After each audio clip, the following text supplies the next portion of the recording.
Yeah కొలువుల జాతర భారీ ప్రకటనలకు సిద్ధమవుతున్నట్టు ప్రభుత్వం త్వరలో వెలువడిన నోటిఫికేషన్లు వర్గీకరణ కొలిక్కి రావడంతో విరన్న వేగం కొత్త జాబ్ క్యాలెండర్తో భారీగా కొలువులు తొలి దశలో 30,000కు పైగా ఉద్యోగాల భర్తీ అధికారులు మరోసారి అలర్ట్ చేసినటువంటి ముఖ్యమంత్రి అంటూ చూస్తా ఉన్నాం. సో 30,000 కొలువుల భర్తీకి రాష్ట్ర ప్రభుత్వం ఒక నిర్ణయం తీసుకున్నట్టుగా స్పష్టమవుతుంది, ఆదేశాలు జారీ చేసినట్టు తెలుస్తా ఉంది. సో దీనిలో ఎస్సీ వర్గీకరణ తోటి కొంత డిలే అవుతోంది. మరి బీసీలకు సంబంధించినటువంటి రిజర్వేషన్ 42% రిజర్వేషన్ ఉన్నాయి కదా, మరి వాటికి సంబంధించి బీసీ సంఘాల నాయకులు ఏం చేస్తున్నారు? బీసీలకు సంబంధించినటువంటి ఆల్రెడీ ఒక శాసన మండలి శాసనసభలో తీర్మానం అయిపోయింది, దాన్ని చట్టం చేయాలి. ఇప్పుడు చట్టం చేయకుండా అది ఇంప్లిమెంట్ కాదు. ఇంప్లిమెంట్ కాకపోతే బీసీలకు ఉద్యోగాలు రావు. ఎస్సీ వర్గీకరణ కోసం దాదాపు 6 నెలలు వెయిట్ చేశారు కదా, మరి బీసీ వర్గీకరణ బీసీలకు సంబంధించినటువంటి రిజర్వేషన్లు అమలు కావాలంటే 42% అమలైన తర్వాతనే ఈ జాబ్లు ఇస్తే బాగుంటుందని నా యొక్క అభిప్రాయం. సో ఇప్పుడు ఇంకా ఇది కాకుండా మొదలు పెడతామంటే బీసీలు ఖచ్చితంగా తిరగబడతారనే విషయంలో ప్రభుత్వం గుర్తుపెట్టుకోవాల్సిగా నేనైతే కోరుతా ఉన్నాను. ఎందుకంటే ఎంత దారుణంగా అంటే బీసీలకు సంబంధించిన రిజర్వేషన్ల బిల్లులు ఏవైతే ఉన్నాయో అవి పెండింగ్లో ఉన్నాయి.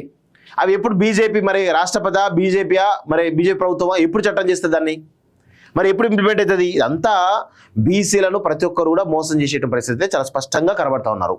బీసీలు ఎవరు కూడా దగ్గర తీసే పరిస్థితి అయితే కనబడతలేరు. సో తెలంగాణలో భారీ ఉద్యోగ భర్తీకి రంగం సిద్ధమైంది. సో ఇంకొక విషయం కూడా చెప్తాను. ఇందులో బీసీ సంఘాల నాయకులందరూ కూడా ఇప్పుడు ఈ రిజర్వేషన్లు అమలైన తర్వాతనే ఈ కొలువులు వేయాలనేటువంటి ఒక డిమాండ్ తెర మీద తీసుకురావాలి, లేదంటే మాత్రం ఇబ్బందిగా గురయ్యే అవకాశం అయితే ఉంటుంది. నిరుద్యోగులు చాలామంది బీసీలు కూడా అంటే ఇందులో చాలా రకాల అంశాలు ఉంటాయండి, చాలా చాలా చాలా చాలా మోసాలు ఉంటాయి. బీసీలను అన్ని రకాలుగా వాడుకోవడానికి అన్ని పార్టీలు కూడా ప్రయత్నం చేస్తూ ఉంటాయి. సో సవరించిన జాబ్ క్యాలెండర్ ద్వారా ఈ ఆర్థిక సంవత్సరం తొలి దశలో 30,000కు పైగా ఉద్యోగాలను భర్తీ చేయబోతున్న సమాచారం. యువతకు త్వరలో ఒక్కొక్కటిగా శుభవార్తలు అందబోతున్నాయి. ఎస్సీ వర్గీకరణపై కేంద్ర ప్రభుత్వం నుంచి స్పష్టత రావడంతో ప్రభుత్వ నియామక ప్రక్రియకు ముందున్నటువంటి అడ్డంకులు మొత్తం కూడా తొలగిపోయినట. సో ఎస్సీ వర్గీకరణకు సంబంధించిన అడ్డంకులు తొలగిపోయాయి కాబట్టి ఇంప్లిమెంట్ అవుతుంది. మరి బీసీలకు సంబంధించిన రిజర్వేషన్లకు సంబంధించి ఎవరు మాట్లాడాలి?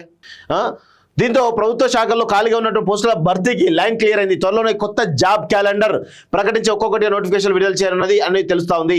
ఉద్యోగాల భర్తీకి వేలాయ జాబ్ క్యాలెండర్ ద్వారా నోటిఫికేషన్లు విడుదల అంటూ చూస్తా ఉన్నాం. సో ఇక మళ్ళొక్కసారి Group 1, Group 2, Group 3, Group 4 వివిధ సీనియర్ అసిస్టెంట్లు జూనియర్ అసిస్టెంట్లు ఇట్లా చాలా రకాల జాబ్ మళ్ళొకసారి డిఎస్సి పడేటువంటి అవకాశం కనబడుతుంది. పోలీస్ కానిస్టేబుల్ పడతాయి, ఎస్ఏలు పడతాయి, అన్నీ కూడా మళ్ళా లైన్గా జాబ్ క్యాలెండర్ రిలీజ్ చేసినట్టు చాలా స్పష్టంగా అర్థమవుతా ఉంది.